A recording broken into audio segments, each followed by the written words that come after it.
Hey guys, good to be in front of you again. This is our last video that we will be sending out there.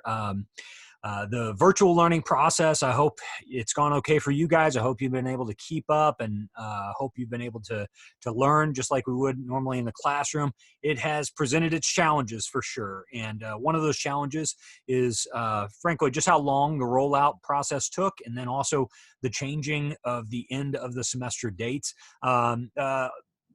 Long story short, we have basically lost a lot of time that we normally would have had in the classroom. And so we are going to have to switch things up here for the last few weeks of school.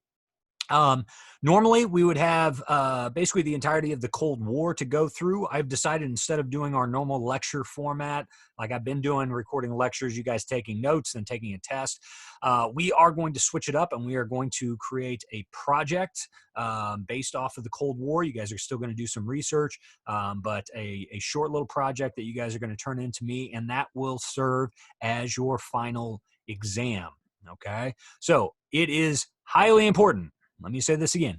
Highly important that you guys pay attention to this video and also read over the instructions that I have posted on Schoology.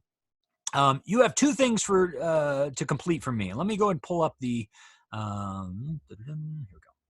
Okay, let me go and pull up the instructions. The Cold War final project. So, we've just tested over World War II. So we were in 1945. By the end of that war, we started realizing the next conflict that was arising was going to be between us, the Western world, and the Soviet Union. When the Soviets expelled the Nazis from Eastern Europe, they stayed there and they set up communist governments in those countries. And we could tell right away this was going to be a major conflict down the road. And they were right. For the next, really 45 years, we would remain engaged in a very tense relationship with the Soviet Union, and multiple times came to the brink of human annihilation. And that's not being facetious at all. You guys are going to be looking at things like the Cuban Missile Crisis, where we came within minutes of nuclear war. And, the crazy thing about nuclear war during this period is that we're not just saying that one country would fire off, one bomb and it would be over. That's not the case. I mean, if we fired at the Soviet Union, they're going to unleash everything. And if they unleash everything, we have to unleash everything. That's the craziest part about the Cold War, is that we spent billions, if not trillions of dollars, building up weapons that, frankly, we could not use. And pretty ridiculous, but at the same time, you guys will hopefully understand why that was the case, using nuclear weapons as a deterrent, which is still kind of the case today, but very dangerous game to be playing. I'm going more in depth with the events than you probably would like. Let's talk about the project. You have two things to complete for me. Number one, an identification spreadsheet. Let's flip over to that identification spreadsheet. Take a look at that. It says IB history up there. I'm going to change that really quick. Of course, this is American history. Okay. Cold War identification. So what I've done here is I've created a spreadsheet where you have 50 terms on the left-hand side. Guys, think about this as your review guide. Okay. A lot of this is basically how your review guide would be set up. Okay. So what I would like you to do for these, I've divided it up by time period. Okay. You are going to be independently researching this information. I'm not dictating what source you have to use. MrTHistory.com has a lot of presentations on this material. You're more than welcome to use that. But as long as you find a reputable site to use to find definitions for this, online encyclopedias. I'm not making you cite your source on this, but guys, please make sure it is reputable. Answers.com, not reputable. Yahoo Answer, not reputable. Okay, make sure that it is something that is accurate. Okay, I would like you to write down a 1 to 3 sentence summary. Okay, for each of these terms. You're going to have to go through, and since you have not learned these during the lecture, you're going to have to read a little bit more about each one before you write that summary. Okay, but I want you to at least have some exposure. And frankly, we've just run out of time to go through a normal lecture format, and I hate that for you, but it is reality. So once again, 1 to 3 sentence summary in your own words. Do not copy and paste from a website. Especially do not copy and paste from a fellow classmate, guys. I will be watching for that. You do not want to get a 0 on your final exam. Okay, so please make sure that you are doing your own work and you do it completely. You can scroll down. You can see about halfway down, I get to the mid-Cold War. This period, JFK, the space race, Vietnam is going to be taking place during this period. You're going to be reading about those, some of those terms. We get to the later Cold War at the very end with Ford, Carter, and President Reagan.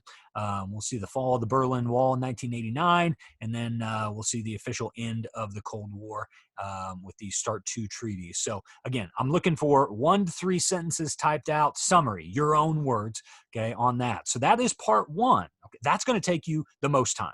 Okay, so over the next 2 weeks, this is what you would be doing. I would suggest doing 25 terms a week, if not more. Okay, that is your job for this week. Let's take a look at the guidelines for the presentation. Okay, there is a video presentation that will be a part of this. Now, listen, this is more kind of like a video reflection. Okay, I guess I envision this to where you guys will, I would like you to use the website Screencast-O-Matic. You should be able to log in with no problems using your school Google login. But you will then record a 5 to 10 minute video where you are simply telling me about 3 events. I want you to pick 3 different events that you found to be very critical to the Cold War. I want you to pick one from each of those eras that I talked about: early Cold War, mid-Cold War, and late Cold War. Okay, so you're picking 3 events total. You're telling me the story behind those events. You're summarizing, the big events, and also how they impacted later events, right? So how they led to future Cold War, or just what influence it had overall in the Cold War. It needs to be 5 to 10 minutes. Again, you can you can make a Google Slides presentation to run with pictures in the background. That'd be fine. That'd be very professional. It would help probably your points. But really, just this kind of exchange that I'm doing with you guys is really all I'm asking for, is for you to tell me about 3 events that you found to be the most interesting of what you've just researched over the last 2 weeks. That is it. You're going to copy that link. Screencast-O-Matic allows you just to copy a link. It'll store it on their own site. You can copy that link, and then you're going to turn that into Schoology to me, okay? That is due on May 15th. That is your final exam, okay? Everybody hear me on this. The video is your final exam. What I will probably do is take the identifications for points. I'll probably give you 2 points apiece, so that'd be 100 points total. So that is a major project, and could definitely boost your grade at the end if you've been suffering over the last few weeks / months. Okay, so I'm trying to give you plenty of opportunity to get some big points in here at the very end of the semester. At the same time, trying to cover as much material as we can. That frankly I hate that we miss, because this is my favorite part of the entire year, is the stuff that we've been learning during virtual teaching. So anyways, guys, hey, listen, 2 things. That's all you got to do. The IDs, 50 terms, and the video reflection, telling me about 3 of those IDs. Okay, you get that in, you are done with my class for the year. Guys, as always, please do not hesitate to contact me with any questions that you have or any concerns, and I'd be happy to get back to you. Guys, especially in a format like this where you are reading stuff, you might not quite understand it. Fire me an email, okay? Fire me an email that ask me, to explain it to you. And if I get enough emails, I can even jump on Google Hangouts, and maybe we can have a classroom review. So anyways, please email me if you have any questions. Guys, I hope you're doing great. I hope you and your families are staying healthy and staying sane, being trapped inside. So I hope everybody's doing well. And again, considering this is the last video I'll most likely send to you guys, it has been my pleasure to teach you this year. I hate that we have to say our goodbyes this way, but it is what it is. Please do not hesitate to stop by and say hello to me in the hallway next year. I do not teach sophomores, so I will not have any of you guys, but please do not hesitate to swing by and say hello again in the fall. Thanks, guys, and have a great summer.